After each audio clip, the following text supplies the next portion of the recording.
Hello friends, आज हम discuss करेंगे the mysteries of Udolpho written by Ann Radcliffe. Ann Radcliffe एक English author थी और उन्हें पायनियर कंसिडर किया जाता है, मतलब जिन्होंने शुरुआत की थी गॉथिक नावल लिखने की। अब गॉथिक नावल क्या होता है कि ऐसे नावल जिसमें हॉरर, मिस्ट्री, टेरर वाले एलिमेंट्स हो, तो उन्हें कहा जाता है गॉथिक नावल। ये जो नावल है ये अपीयर हुआ था 4 वॉल्यूम्स में और 19 चैप्टर्स में इसे लिखा गया है 1794 में। इसका जॉनर जो है वो है गॉथिक नावल। इसका सेटिंग जो है वो फ्रांस, मतलब जो सारे लोकेशंस है वो फ्रांस में के है। इसकी थीम्स जो है वो mystery, suspense, the super natural, gender, property and inheritance, nature and family. अब इस नावल में की जो इम्पोर्टेंट कैरेक्टर्स हैं उनसे मिल लेते हैं।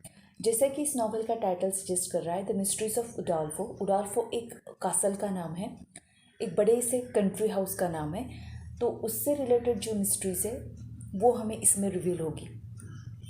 अब क्योंकि इसमें मिस्ट्रीज़ है तो ये ज़रूरी है कि हम हर कैरेक्टर को ठीक से समझें, किस कैरेक्टर का किसके साथ में क्या रिलेशन है। ये अगर हमें ठीक से पता है तो नॉवल की समरी समझने में हमें थोड़ी भी दिक्कत नहीं होगी।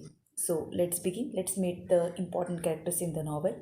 सबसे पहले इमिली सेंट ऑबर्ट, ये इस नॉवल की प्रोटैगनिस्ट है। यंग वर्चुअस वुमन है, फ्रेंच नोबल वुमन है और वो 16th सेंचुरी को बिलोंग करती है, मतलब नॉवल में से 16th सेंचुरी यंग वुमन दिखाया गया है। उसके बाद में वालेनकोट, ये एक यंग नोबल मैन है और ये इमिली को पसंद करता है और इमिली भी इसे पसंद करती है। बहुत ही सेंसिटिव और स्ट्रॉन्ग और ब्रेव बंदा है। देन है मोंटोनी, ये मोंटोनी जो है वो एंटागोनिस्ट है, विलेन बोल सकते हैं नॉवल में का, और ये इमिली की आंटी का हस्बैंड है। इमिली की आंटी का नाम है मैडम शेरॉन। मैडम शेरॉन जो है ये इमिली की आंटी है और मोंटोनी की वाइफ है। एनेट, ये इमिली की मेड है और इस एनेट जो है ये प्यार करती एक बंदे से जिसका नाम होता है ल्यूडोविको। ल्यूडोविको ये भी सर्वेंट है और वो कैबिगिनी, एक कैबिग्नी नाम के बंदे के लिए काम करता है। ये ल्यूडोविको जो है बहुत ही हैंडसम है। देन मैंसियर सेंट ऑबर्ट, ये इमिली के पिता है और ये बहुत ही काइंड बंदा है। इन्हें नेचर से बहुत ज़्यादा प्रेम है और ये एक सिक्लूडेड लाइफ जीते हैं। काउंट मोरानो, ये एक वेनेटियन नोबल मैन है, वेनिस को बिलोंग करने वाला बंदा है और ये ऑब्सेस्ड है, he wants to get married to Emily और बहुत ही रिच है ऐसा लगता है, लेकिन एक्चुअल में बिल्कुल भी रिच नहीं है। और ये मोरानो जो है ये मोंटोनी के रिलेशन में काफ़ी करीब होता है। मार्किस डी विलेरॉय, ये एक फ्रेंच नोबल मैन है, ओके, जो कि एक शैटो ली ब्लैंक होता है। शैटो का मतलब होता है एक बड़ा सा फ्रेंच हाउस, उसको ये बिलोंग करता है, उसका ये ओनर होता है। पहले नॉवल की जब शुरुआत होती है तो ओनर कोई और होता है, लेकिन पहले इस शैटो ली ब्लैंक का ओनर जो है वो मार्किस डी विलेरॉय होता है। इस मार्किस डी विलेरॉय की पत्नी का नाम होता है मार्चियोनेस डी विलेरॉय। मार्चियोनेस डी विलेरॉय जो है ये मिस्टीरियस वुमन है इस नॉवल में की। जब नॉवल की शुरुआत होती है तो ये भी डेड है, डेड दिखाई गई है उसके हस्बैंड की तरह, और ये अपने हस्बैंड के साथ में शैटो ली ब्लैंक में पहले रहती थी।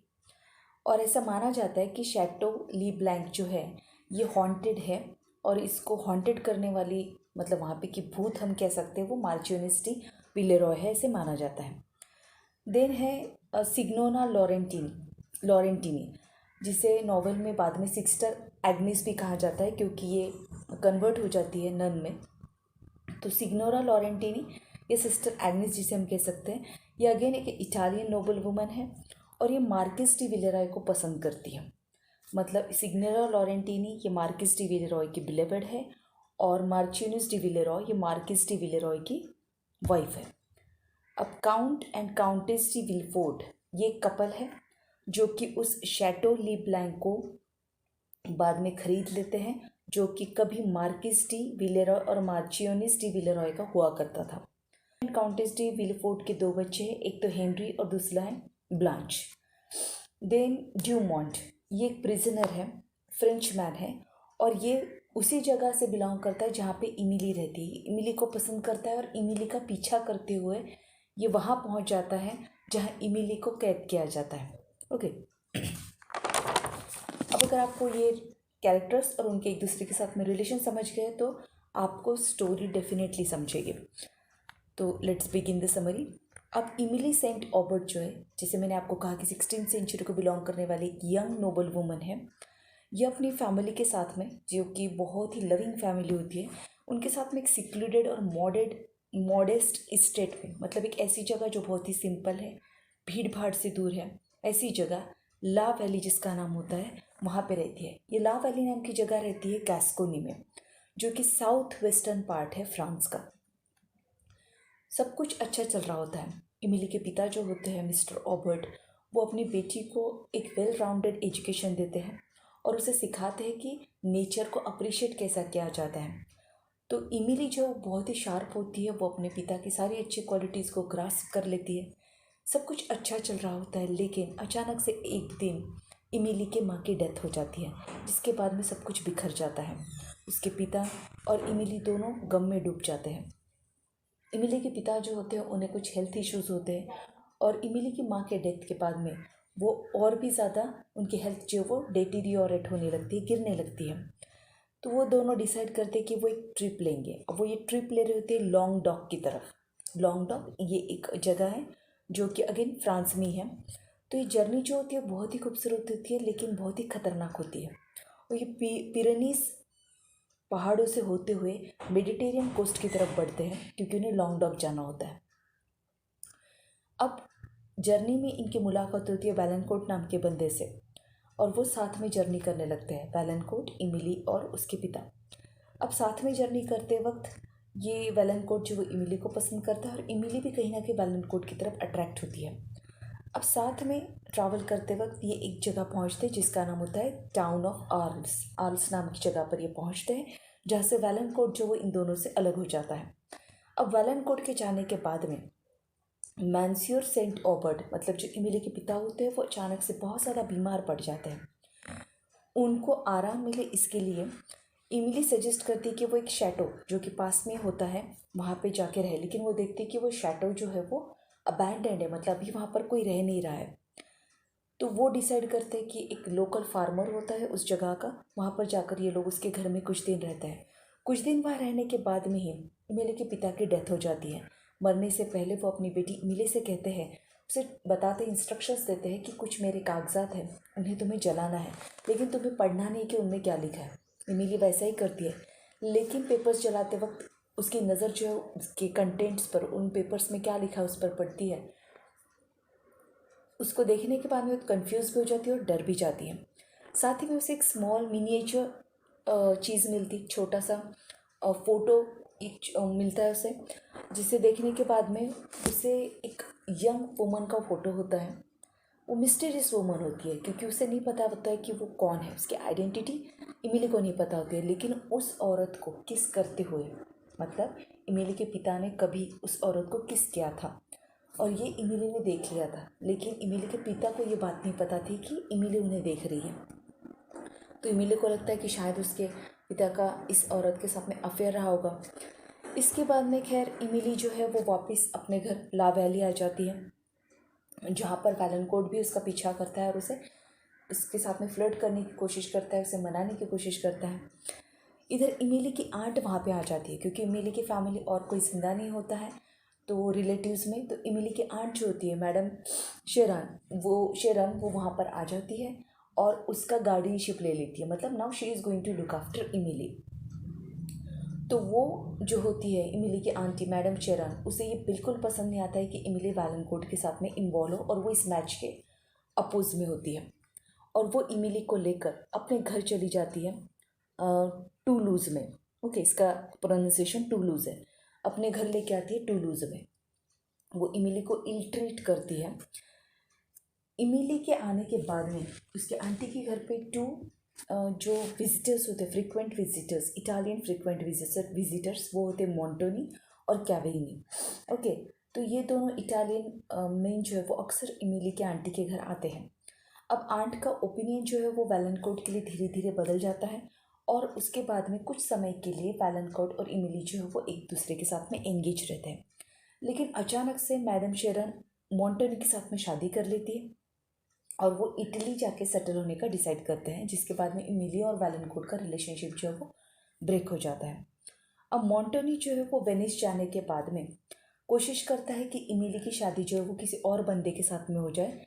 इटालियन नोबल मैन होता है एक, काउंट मोरानो, उसके साथ में वो शादी करने की कोशिश करता है इमिली के। उसकी वजह ये होती है कि उसको लगता है कि काउंट मोरानो बहुत ज़्यादा रिच है, लेकिन एक्चुअल में ऐसा नहीं होता है। वो इमिली से कुछ पेपर्स भी साइन करवाता है जिसमें ये लिखा होता है कि Emily will get married to Count Morano. लेकिन बाद में अचानक से प्लान चेंज हो जाता है क्योंकि मोंटोनी को पता चल जाता है कि काउंट मोरानो जो है वो एक्चुअल में रिच नहीं है। तो वो इमिली और मैडम मोंटोनी को लेकर एक रिमोट कासल में शिफ्ट हो जाता है जिसका नाम होता है उडोल्फो, और ये एपेनिन माउंटेन्स में होता है, बहुत ही दूर होता है और आसपास कोई भीड़ भाड़ नहीं होती है। अब उडोल्फो जो होती है वो एक बहुत ही एरी प्लेस होती है, रहस्यमय जगह होती है, अजीब अजीब चीज़ें वहाँ पे होती है। वहाँ पे जाने के बाद में इमिली को बहुत ही ज़्यादा आइसोलेटेड फील होता है, और उसके साथ में उस कासल में उसको कंपनी देने वाली एक उसकी सर्वेंट होती है एनेट, लेकिन एनेट जो है बहुत अच्छी होती है, फेथफुल सर्वेंट होती है। पूरे कासल में क्या चल रहा है ये सिर्फ एनेट ही आकर इमिली को बताती है, क्योंकि इमिली जो है वो most of the time she stage in her chamber, अपने ही रूम में वो रहती है। अब उस कासल की जो हिस्ट्री होती है उसके अकॉर्डिंग वो जो कासल होता है वहाँ पे एक मिस्टीरियस वुमन का भूत या घोस्ट जो है वो रहता है जिसका नाम होता है सिग्नोरा लॉरेंटिनी। अभी सिग्नोरा लॉरेंटिनी जो है इसने उस कासल को हॉन्ट करके रखा है, ऐसी बातें चल रही होती है सब तरफ। तो ये सिग्नोरा लॉरेंटिनी जो है ये एक्चुअली मालकिन होती है उस कासल की मोंटेनी से पहले, ओके, मोंटोनी से पहले। अब मोंटोनी जो है वो एक्चुअली इस सिग्नोरा लॉरेंटिनी को मतलब कोशिश करता है कि उसे अपने प्यार के झांसे में ले ले, बट ये सिग्नोरा लॉरेंटिनी जो है किसी और से प्यार करती थी, ओके। तो अब सिग्नोरा लॉरेंटिनी जो है क्योंकि ये एक दिन अचानक से वैनिश हो जाती है, गायब हो जाती है, तो मोंटोनी को जो है वो ऑटोमेटिकली वो कासल जो है वो मिल जाता है क्योंकि उसकी जो ओनर होती है वो तो अब गायब हो चुकी है। तो मोंटोनी जो है वो कुछ समय के लिए ये सोचता है, मतलब वो बिलीव करता है, मोंटोनी कुछ समय के लिए नहीं, मोंटोनी का ये बिलीफ है कि सिग्नोरा लॉरेंटिनी ने सुसाइड कर लिया, क्योंकि सिग्नोरा लॉरेंटिनी किसी और से प्यार करती थी तो शायद वो वहाँ से भाग जाती है, ओके। अब इमिली जो है वो सस्पेक्ट करती है कि पक्का मोंटोनी ने ये कासल, ये जगह पाने के लिए उसका मर्डर कर दिया होगा करके। अब वहाँ पे का एटमॉस्फेयर जो होता है ना वो काफ़ी ओमिनस होता है, डरावना होता है, और इमिली जिस चेम्बर में रहती है वहाँ पर एक ब्लैक कर्टेन भी होता है जिसके पीछे कुछ हॉरिबल चीज़ हाइड की होती है। एक दिन इमिली उस कर्टन को उठाती है और उस चीज़ को देखने के बाद में समथिंग लाइक डेड बॉडी ऐसा कुछ उसके पीछे होता है, जो देखने के बाद में वो डर जाती है और बेहोश हो जाती है। खैर मोरानो जो है वो इमिली को एक बार किडनैप करने की कोशिश करता है, और उस वक्त मोंटोनी जो है वो उसे बचा लेता है, उसे वो किडनैप नहीं करने देता। और मोंटोनी जो है वो वहाँ पर एक लोकल वॉरलॉर्ड की तरह, एक सरदार की तरह काम कर रहा होता है उस जगह पे, कासल उडोल्फो के एरिया में। और वो कई सारे मिलिट्री जो स्कर्मिशेस होते हैं, मतलब मिलिट्री जो फाइट्स होते हैं उसमें वो इन्वॉल्व रहता है।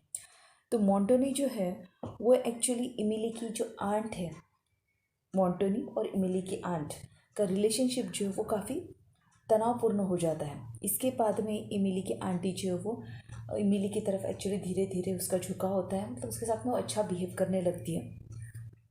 मैडम मोंटोनी को जो है वो उस कासल में एक रूम में कैद कर दिया जाता है, कहाँ ये इमिली को नहीं पता होता है।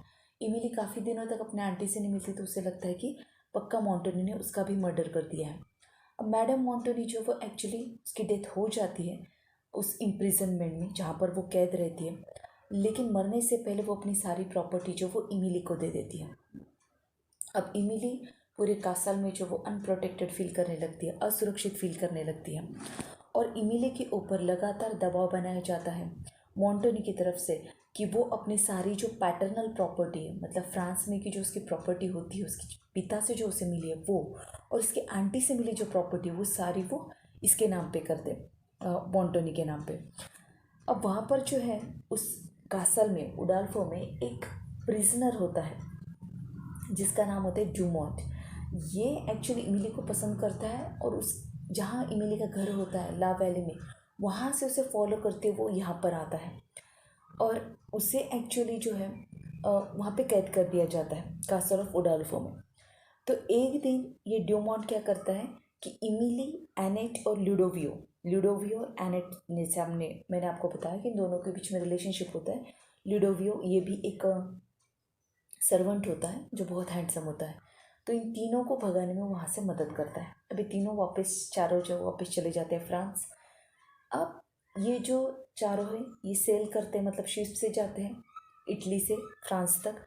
बीच में तूफान आ जाता है और ये चारों जो वो किसी किनारे पर पहुंच जाते हैं। मेडिटेरियन कोस्ट लाइन होता है जहाँ पर ये पहुंच जाते हैं। वहाँ पर ये आश्रय लेते हैं एक बड़े से घर में जिसका नाम होता है शैटो ली ब्लांक। ओके, ये वही शैटो है जो पहले कभी मार्किस डी विलेरॉय और मार्चियनिस डी विलेरॉय का हुआ करता था। अब इस शैटो की जो प्रेजेंट ओनर है वो है काउंट एंड काउंटेस डी विलफोर्ड, जिनके दो बच्चे हेनरी एंड ब्लांच। तो अब इस काउंट डी विलफोर्ड को ये घर जो है ये मिला होता है मार्किस डी विलेरॉय से, जो कि इसे कई सालों पहले छोड़कर जा चुके थे। अब ये वही शैटो होता है कि जब पहली बार इमिली और उसके पिता वहाँ पर आते हैं और इमिली के पिता बीमार पड़ जाते हैं, वो इसी शैटो में आती है। लेकिन उस टाइम पर ये अबैंडन होता है। अब इमिली के पिता जो है वो इमिली को रिक्वेस्ट करते हैं उस टाइम पर कि तुम मुझे यहीं पर दफनाओ, इसी शैटो के आसपास। तो उसके पिता को जो वहीं दफन किया जाता है। अब वहाँ पे की जो फॉर्मर मिस्ट्रेस होती है उस शैटो की, मार्चियनिस डी विलेरॉय, ओके, सब माना जाता है कि उसका भी भूत कहीं वहीं है और वो हॉन्टेड है वो प्लेस। तो वहाँ उस शैटो पे रहते हुए वैलेनकोर्ट से फिर से मुलाकात होती है इमिली की। लेकिन ये ड्यूमॉन्ट और काउंट डी विलफोर्ड, मतलब उस कासल का ओनर जो है, वो दोनों इमिली को बताते हैं तुम वैलेनकोर्ट से बिल्कुल शादी मत करना, क्योंकि जब ये तुमसे दूर था पेरिस में तो ये गैम्बलिंग देन प्रोस्टिट्यूट्स के साथ में इन्वॉल्व रहना, और ये प्रिजन में भी जा चुका है, जेल में भी जा चुका है डेथ की वजह से, मतलब जो कुछ भी इसने कर्जा लिया है उसकी वजह से। तो ये इमिली जो है वो उसके साथ में अपना रिलेशनशिप तोड़ देती है। अब यहाँ शैटो ली ब्लांक में रहते हुए वहाँ पे की हाउस कीपर होती है डोरोथी नाम की, बहुत पुरानी सर्वेंट होती है। ये इमिली को बताती है मार्चियोनिस की स्टोरी, मतलब उस शैटो ली ब्लांक की जो पहले की ओनर थी उसकी स्टोरी ये डोरोथी बताती है। वो बोलती है कि मार्चियोनिस और मार्किस जो है इनकी शादी बिल्कुल भी खुशहाल नहीं थी।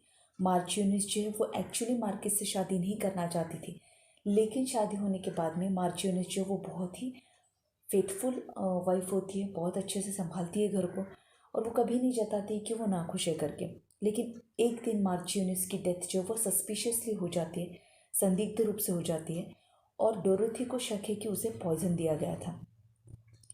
खैर मार्चियोनिस की डेथ के बाद में उसका जो हस्बैंड होता है मार्किस, वो अपने घर को मतलब शैटो ली ब्लांक को छोड़ के चला जाता है, और तब से उस घर में अजीबोगरीब आवाज़ें सुनाई देती है, अजीबोगरीब दृश्य दिखाई देते हैं, और ज़्यादातर चीज़ें उस रूम से रिलेटेड होती है जहाँ पर कभी मार्चियोनिस रहती थी। अब ऐसा माना जाता है कि वो रूम जो है वो हॉन्टेड है। अब ये जो रूमर्स होती है सारी, ये जो अफवाहें होती है उसके हॉन्टेड होने की, इसको गलत साबित करने के लिए लुडोविको जो है वो डिसाइड करता है कि वो कुछ समय के लिए, एक रात के लिए उस रूम में रहेगा सुबह तक। लेकिन जैसा ही लुडोविको ऐसा करता है तो नेक्स्ट मॉर्निंग वो कहीं नहीं होता है, गायब हो जाता है। इसके कुछ समय बाद में ब्लांच और काउंट डी विलफोर्ड, मतलब ब्लांच के जो पिता होते हैं काउंट डी विलफोर्ड, वो अपने बेटे को लेकर पिरेनीस माउंटेन से होते हुए जाते हैं, और वो रेफ्यूज लेते हैं, शेल्टर लेते हैं एक फोर्ट्रेस के अंदर, जहाँ पर कुछ लोग, ग्रुप ऑफ मैन जो है वो रहते हैं, मतलब स्पेनिश बैंडिट्स होते हैं, वो गुंडे होते हैं, लुटेरे होते हैं स्पेनिश। तो उनके साथ में एक रिफ्यूज एक फोर्ट्रेस के अंदर वो लेते हैं। तो लुडोविको को जो एक्चुअली है वो हेल्प करता है इस फादर सन की कि वो वहाँ से भागे, क्योंकि उन फोर्ट्रेस के अंदर ही स्पेनिश लुटेरों ने उनको कैद कर लिया होता है।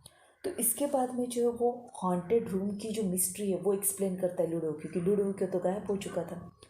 तो वो बताता है कि ये जो स्पेनिश बैंडिट्स है ये क्या करते हैं कि जो भी चुराया हुआ धन होता है उन्हें लाकर इस शैटो ली ब्लांक के कमरे में लाकर स्टोर कर देते हैं, और कोई उस खजाने को ना ढूंढे इसके लिए वो अलग अलग आवाज़ें निकालते हैं, कभी कभी विजन्स क्रिएट करते हैं ताकि लोगों को लगे कि ये प्लेस हॉन्टेड है और कोई यहाँ पर ना आए।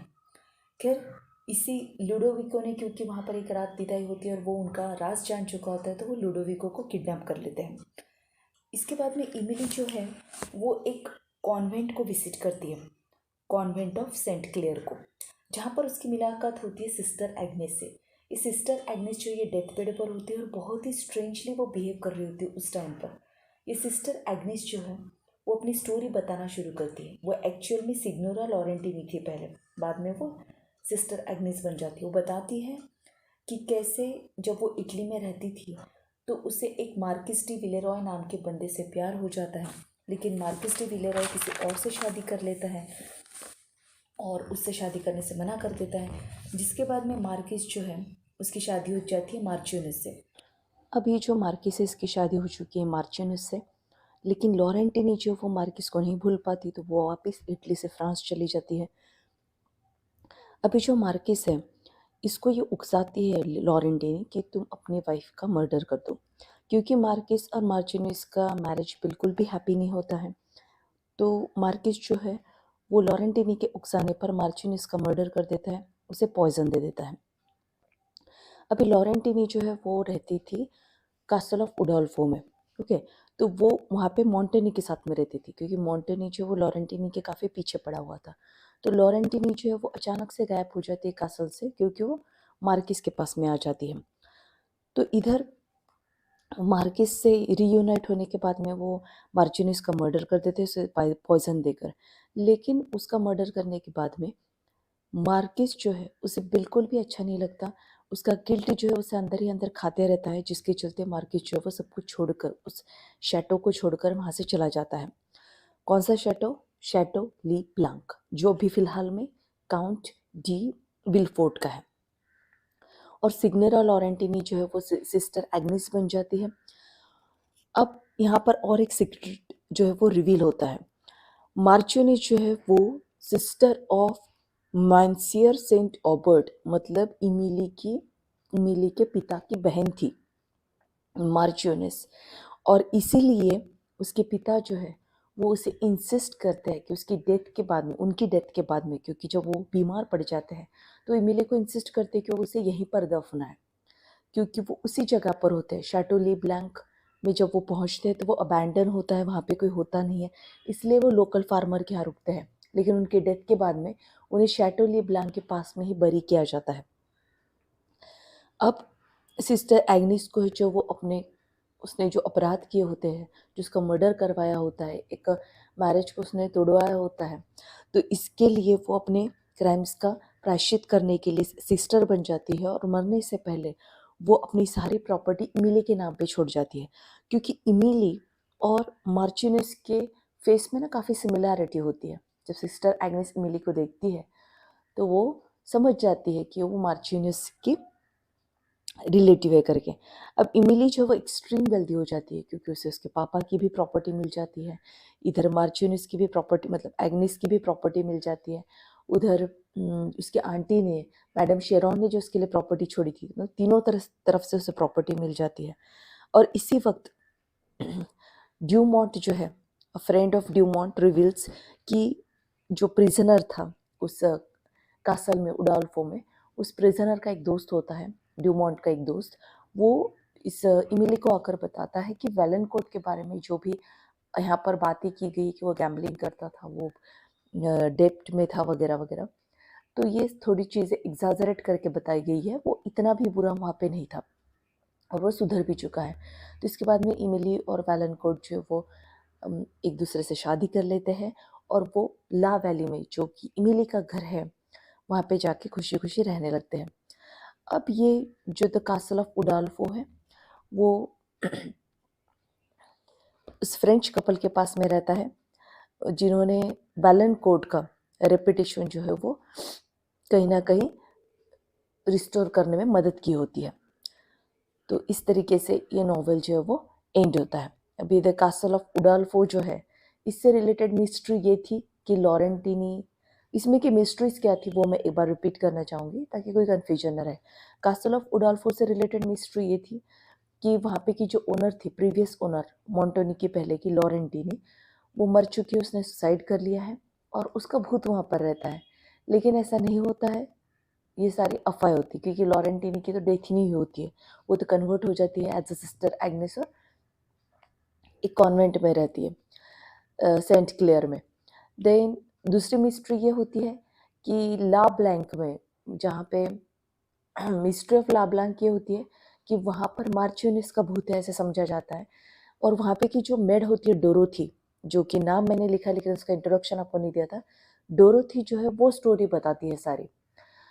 तो मार्चियनिस को पॉइजन दिया जाता है लेकिन उसका भूत वहाँ पे नहीं होता है। एक्चुअली जो स्पेनिश बैंडिट्स होते हैं, लुटेरे जो होते हैं, वो अपना सामान वहाँ पे लुटेरे मतलब जो लूटा हुआ खजाना जो रहता है वो वहाँ पर स्टोर करके रखते हैं। वो किसी को ना दिखे इसलिए वो विजन्स क्रिएट करते हैं और अलग अलग आवाज़ें निकालते हैं। तो ये थी दूसरी मिस्ट्री। तीसरी मिस्ट्री ये थी कि इमिली ने जो फोटो देखा था छोटा सा, जो मिस्टरस वुमन थी, वो थी मार्चियनिस, मतलब उसके पिता की ही बहन थी। लेकिन वो रिलेशन उन्होंने क्यों सीक्रेट रखा था ये हमें नहीं पता। इमिली क्यों ये नहीं जानती थी कि उसके पिता की ही वो बहन है, ये हमें नहीं पता। लेकिन वो मिस्टरस वुमन मार्चियनिस थी, मतलब उसकी आंटी ही थी। तो ये थी इस नॉवल की समरी। अगर आपको समरी अच्छी लगी हो तो don't forget to subscribe with channel, hit the like button and share the video.